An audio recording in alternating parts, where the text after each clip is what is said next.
दोस्तों, corona virus के lockdown के बाद एक long format of story telling और हर्षद मेहता पर ही कितने हद तक कितनी डेप्थ के साथ जो स्कैम 1992 में ऑलरेडी हम देख चुके हैं। तो folks, welcome to my channel review rowdy. I am your host and दोस्त कुशल नरसरिया। दोस्तों, कोरोना वायरस के लॉकडाउन के बाद हमारे देश में कई लोग अब वेब सीरीज देखने के आदी हो चुके हैं। एक long format of story telling अब लोगों को समझ में आने लग गई है। इसके पेट्रन्स, इसके सब्सक्राइबर्स बढ़ते जा रहे हैं। और जब भी कोई कहानी आपको ऐसी मिलती है जिसे लेकर आप एक अच्छी खासी 8 से 9 एपिसोड की वेब सीरीज बना सकते हो, और उसी कहानी को लेकर अगर आप एक फीचर फिल्म बनाने जाओगे तो गड़बड़ तो होने ही वाली है। यही गड़बड़ हुई है डिज्नी प्लस हॉटस्टार पर रिलीज हुई मूवी द बिग बुल के साथ। बिग बुल जब से अनाउंस हुई है, हम सभी जानते हैं कि हर्षद मेहता की स्टोरी पर वो मूवी बनी है, और हर्षद मेहता पर ही हंसल मेहता और प्रतीक गांधी हमारे सामने एक क्लासिक वेब सीरीज ऑलरेडी रख चुके हैं in the name of scam 1992, जो हंसल मेहता और प्रतीक गांधी ने 9 एपिसोड में करके दिखाया। काफी जस्टिफाइड था, काफी एप्ट था। वो सीरीज कहीं से भी खिंची हुई नहीं लगी। काफी डिटेल्ड रिसर्च के साथ, एक सॉलिड स्क्रीन प्ले और एक सॉलिड स्क्रिप्ट के साथ वो वेब सीरीज बनी थी। और जो स्कैम 1992 के ब्राउनी पॉइंट्स है, जो प्लस पॉइंट्स है, वही सारी वीकनेसेस हैं द बिग बुल में। बिग बुल में हर्षद मेहता की जगह कैरेक्टर का नाम हेमंत शाह रखा गया है। लीड रोल में है अभिषेक बच्चन, उनके भाई के किरदार में है सोहम शाह, और सुचेता दलाल के रोल में है इलियाना डी क्रूज। अभिषेक बच्चन के वकील यानी कि हमारे राम जेठमलानी के रोल में है राम कपूर। स्टारकास्ट तो अच्छी है, देखने लायक है। फिल्म के प्रोड्यूसर हैं अजय देवगन, लेकिन इस फिल्म के डायरेक्टर है कुकी गुलाटी, और कुकी गुलाटी का आई वुड से डायरेक्शन बहुत ज़्यादा कमज़ोर है, बहुत ज़्यादा वीक है। उनको कई जगहों पर समझ ही नहीं आया कि वो इस कहानी में अगर कुछ दिखाएं तो किस तरह से दिखाएं और कितने हद तक, कितनी डेप्थ के साथ उसे दिखाएं। पूरी 2.5 घंटे की मूवी है ये, और जिसने स्कैम 1992 पहले ही देख लिए उसको इस फिल्म में मज़ा नहीं आएगा। इस फिल्म की सेविंग ग्रेस है सिर्फ और सिर्फ अभिषेक बच्चन की बेहतरीन परफॉर्मेंस। अभिषेक के पास वो पोटेंशियल है कि एक वीक स्क्रिप्ट, एक मरे हुए स्क्रीन प्ले को भी वो अपनी दमदार परफॉर्मेंस से काफी हद तक उसमें जान फूंक देते हैं, और इस मूवी में भी उन्होंने वही किया। हर्षद मेहता के रोल में प्रतीक गांधी ऑलरेडी झंडे गाड़ चुके हैं, काफी ज्यादा कन्विंसिंग रोल किया है उन्होंने। लेकिन प्रतीक गांधी और अभिषेक बच्चन को कंपेयर करना गलत है। दोनों ही लोग अपने अपने जगह पर अच्छे हुए और मंझे हुए कलाकार हैं। दोनों ने ही अपना बेस्ट फुट फॉरवर्ड रखा है हर्षद मेहता को स्क्रीन पर लाइव लाने में। लेकिन अभिषेक बच्चन की परफॉर्मेंस ही सब कुछ नहीं संभाल सकती, और ये मूवी में वही चीज़ हुई है। हर्षद मेहता किस तरह से स्टॉक मार्केट में घुसा, एक नॉर्मल सी कांदीवली की चौल में रहने वाला आदमी किस तरह से स्टॉक मार्केट में घुस के पूरे स्टॉक मार्केट को, पूरे मुंबई को, पूरी इंडियन इकोनॉमी को रूल करने लग जाता है। ये चीज़ एक लॉन्ग फॉर्मेट स्टोरी टेलिंग में बिठाने लायक है, जो स्कैम 1992 में ऑलरेडी हम देख चुके हैं। वो चीज़ ऑलरेडी अटेम्प्ट की जा चुकी है। अब बिग बुल में इनके पास शायद टारगेट था कि 2.5 घंटे में मूवी खत्म करनी, क्योंकि 3-4 घंटे की तो कैसे मूवी बना सकते हैं। तो 2.5 घंटे में इन लोगों ने कई चीज़ें हैं जहाँ पर डिटेल्स की ज़रूरत नहीं थी, उसमें लोग डेप्थ में घुसे, और जहाँ ज़रूरत थी वहाँ पे चीज़ें फटाफट भगा दी। मूवी में एक पॉइंट ऐसा आया जब मुझे लगा मैं कोई साउथ की मूवी देख रहा हूँ। इतना फास्ट स्क्रीन प्ले हो गया था, भगा रहे टू द पॉइंट। उनको फटाफट लाना है। किसी बात की जल्दबाजी, किसी बात की घाई थी डायरेक्टर को, ऐसा लग रहा था। कई सारे सीन्स हैं जो बेतुके हैं, जैसे इसके ट्रेलर में भी आपको दिखेगा। एक सीन में वो हर्षद मेहता अपने घर के स्विमिंग पूल में सारे अपने एम्प्लॉयज़ को कपड़े उतार के स्विमिंग पूल में खड़े होने के लिए बोलता है। ये सीन का कोई सेंस नहीं था, कोई लॉजिक नहीं था। फिल्म में सीन आता है, आते से ही मैं समझ गया ये सीन अभी आने वाला है, इधर ये होने वाला है, और वो सीन हुआ एग्जीक्यूट, और बाद में जाके उसका कोई रिजल्ट नहीं निकला। फालतू में ही वो सीन रखा गया था, कोई सेंस नहीं था उस बात का। ऐसे कई सारे नॉनसेंसिकल सीन्स इसमें लिए गए हैं। एक सीन में तो कुछ लोग नारे लगा रहे हैं अगेंस्ट हर्षद मेहता, और उनके बैकग्राउंड में मुंबई मेट्रो की बैरिकेडिंग दिख रही है।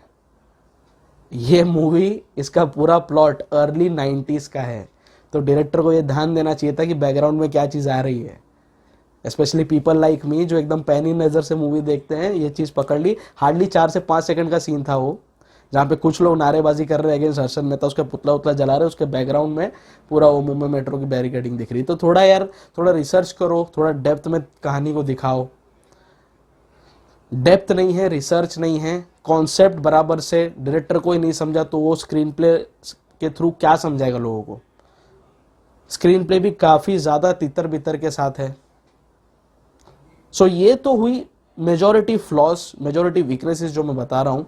इसके एसेट्स की बात करते हैं, इस फिल्म के प्लस पॉइंट्स की अब बात करते हैं। सबसे पहली बात, अभिषेक बच्चन बेहतरीन काम करके निकल गए इसमें भी। ही is a very good and highly potent actor. बहुत अच्छा लगा उनका प्रेजेंस इसमें।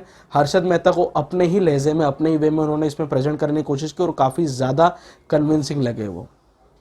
ज़रूरी नहीं कि गुजराती कैरेक्टर प्ले करने के लिए आपका भी गुजराती होना ज़रूरी है। ये चीज़ उन्होंने गुरु में भी प्रूव की थी, जब धीरूभाई अंबानी के रोल में थे वो, तभी भी उन्होंने प्रूव किया था। और again the history has repeated itself. वापस अभिषेक ने बहुत ही बेहतरीन परफॉर्मेंस दी है। राम कपूर भी अपने छोटे से रोल में काफ़ी ज़्यादा जचे, और जो गलती स्कैम 1992 में हुई थी, वहाँ पर सुचेता दलाल की रोल में श्रेया धनवंतरी थी।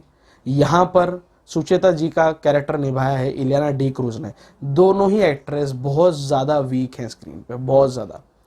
And Sucheta Dalal is a very respected journalist. आप उनके इंटरव्यूज़ देखो ऑनलाइन, जिस कन्विक्शन के साथ वो बोलती हैं, जिस स्मार्टनेस के साथ वो बोलती हैं, ये दोनों ही एक्ट्रेसेस में मिसिंग था।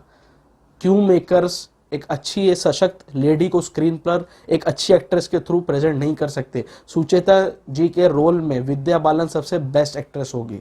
मैच्योर्ड भी है वो अपने प्रेजेंटेशन में, और बोलने का तरीका और जिस कन्विक्शन के साथ वो रोल करती है, she is the best fit. क्यों दोनों ही मेकर्स ने इतना मेहनत करने के बाद भी सुचेता दलाल के रोल के लिए विद्या बालन को कंसिडर क्यों नहीं किया? Ileana D cruise total flop, total failure थी इस रोल में। राम कपूर ठीक ठाक थे। साथ ही अभिषेक बच्चन के भाई के रोल में सोहम शाह, बहुत वीक परफॉर्मेंस, बहुत वीक परफॉर्मेंस। बिल्कुल कन्विक्शन नहीं था उनके रोल में। और जिस तरह से फिल्मी बनाई है ये मूवी, मैं कोई स्पॉइलर नहीं देना चाहता। आप बोलोगे क्या यार, मैं कोई साउथ की बी ग्रेड मूवी देख रहा हूँ क्या? लास्ट का जो 15 से 20 मिनट एक सस्पेंस जबरदस्ती क्रिएट करने की कोशिश की गई है कि जो सुचेता दलाल का जो गुप्तचर था, जो हर बार हर्षद मेहता की कोई ना कोई टिप लाके उसको देता था, जो स्कैम 1992 में लास्ट तक सीक्रेट रखा गया, वो जो लंगड़ा आदमी थोड़ा सा रहता है जो उनके पास आता है, उसका नाम वगैरह लास्ट तक एकदम बोलते हैं ना सीक्रेट रखा था, उसमें रिवील नहीं किया गया था। यहाँ पे उसी कॉन्सेप्ट को लेके लोग ने अपनी खिचड़ी बनाई और उसको पूरा फिल्मी बना दिया। तो ये चीज़ इसमें गलत थी। तो बहुत सारी चीज़ें ऐसी हैं जो सिर्फ और सिर्फ एक इमेच्योर डायरेक्शन की ओर इशारा करती है। शायद इस मूवी का डायरेक्टर कोई और होता तो ये मूवी और अच्छी बन सकती थी। फिल्म में पोटेंशियल था, 2.5 का थोड़ा 3 घंटा कर देते, लेकिन जहाँ पे डिटेल्स की ज़रूरत है, जहाँ डेप्थ की ज़रूरत है, स्क्रीन प्ले में, नरेशन में, वहाँ होनी चाहिए थी। और द बिग बुल की एक और बहुत बड़ी खासियत है इसका background score. Majority of the time BGM में कैरी मिनाती का यलगार वाला सॉन्ग बजता है, जो काफ़ी ज़्यादा सूट करता है इसके स्क्रीन प्ले को, इसके नरेशन को। सो ये 3-4 चीज़ें ही हैं जो द बिग बुल में देखने लायक है, जो बेरेबल है। बाकी the makers have just miss the mark. Manu Manik के कैरेक्टर का कोई जिक्र नहीं है, कहीं कुछ नहीं दिखाया। जिस तरह से इसको नेशनल हाउसिंग बैंक वगैरह से जो फंडिंग मिलती है, जो स्कैम 1992 में दिखाया था, जिसमें उस ऑफिसर का रोल के रैना साहब ने किया था, वो भी इसमें से टोटली नदारत था। एसबीआई को लोग ने एनबीआई बता दिया बस। तो ये चीज़ है ना, जो अगर तुम लोगों ने छेड़खानी भी की है ना स्क्रिप्ट के साथ, तो कोर प्लॉट एटलीस्ट सेम रहने देना चाहिए था। जहां इतना बड़ा केस है, ये इतने लोगों को मालूम है।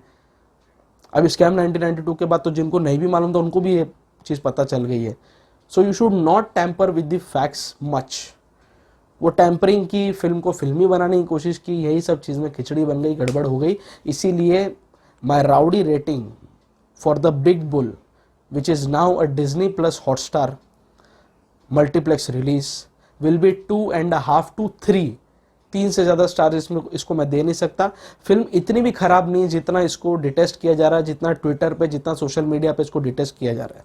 अभिषेक बच्चन के अगेंस्ट उनके ट्विटर हैंडल पर कमेंट्स किए जा रहे हैं, उनको प्रतीक गांधी से अननेसेसरीली कंपेयर किया जा रहा है, उनको पता नहीं क्या क्या चीज़ें बोली जा रही है। But he is a very decent man. बहुत ही अच्छी तरह से, बहुत ही नम्र तरीके से वो रिप्लाई करते हैं अपने ट्वीट्स का। सो अभिषेक बच्चन ने अपना काम बखूबी निभाया है। He is also the best fit for the role of Harshad Mehta. You can not compare Pratik Gandhi and Abhishek Bachchan. दोनों अच्छे एक्टर्स हैं, अपने अपने तरीके से इन्होंने उस कैरेक्टर को स्क्रीन पर जीने की कोशिश की और दोनों ने ही झंडे गाड़े अपने परफॉर्मेंस से। सो ये मूवी एक बार तो ज़रूर देखने लायक है, इसलिए 2.5 से 3 स्टार की मेरी रेटिंग रहेगी इसके लिए। सो डिज्नी प्लस हॉटस्टार पे आप इसको देख सकते हो। ये मूवी में पोटेंशियल था, अगर इसका डायरेक्टर अच्छा होता या थोड़ा स्क्रीन पे इसका ढंग से लिखा जाता तो फिल्म और अच्छी बन सकती थी। बट ये इतनी भी खराब नहीं जितना इसको IMDb पे, ट्विटर पे डिटेस्ट किया जा रहा है। तो एक बार देखने लायक ये फिल्म ज़रूर है। सो आप भी द बिग बुल देखो, एक बार तो देखने लायक है ही। हल्का फुल्का एंटरटेनमेंट के लिए मूवी देखी जा सकती है। मूवी देखने के बाद आपको मूवी कैसी लगी प्लीज़ नीचे कमेंट बॉक्स में ज़रूर मेंशन करना। आप लोग अगर मेरे चैनल पर नए आए हो तो प्लीज़ मेरे चैनल को सब्सक्राइब कर लीजिए। सब्सक्राइब करने के साथ साथ जो बाजू में बेल आइकन पॉपअप होगा उसे भी दबा देना, ताकि जब भी मैं अपना कोई नया रिव्यू अपलोड करूँ आपको तुरंत उसका नोटिफिकेशन मिल जाए। आप लोग मुझे फेसबुक, ट्विटर, इंस्टाग्राम सब जगह पर फॉलो कर सकते हैं। सभी जगह पर मेरे सोशल प्रोफाइल्स रिव्यू राउडी के नाम से ही है। The digital partner of this channel is 5 havoc digital and the को ब्रांडिंग पार्टनर इज चाय पकौड़ा प्रोडक्शंस। आप मेरे रिव्यूज चाय पकौड़ा प्रोडक्शंस के यूट्यूब चैनल पर भी साइमल्टेनियसली देख सकते हैं। तो बहुत जल्दी मैं आपके सामने फिर से आऊँगा हेलो चार्ली के मूवी रिव्यू के साथ, at the same place on the same channel. मेरे साथ जुड़े रहिए, मेरे साथ कनेक्टेड रहिए। स्टे ट्यून्ड, स्टे फिल्मी एंड स्टे राउडी।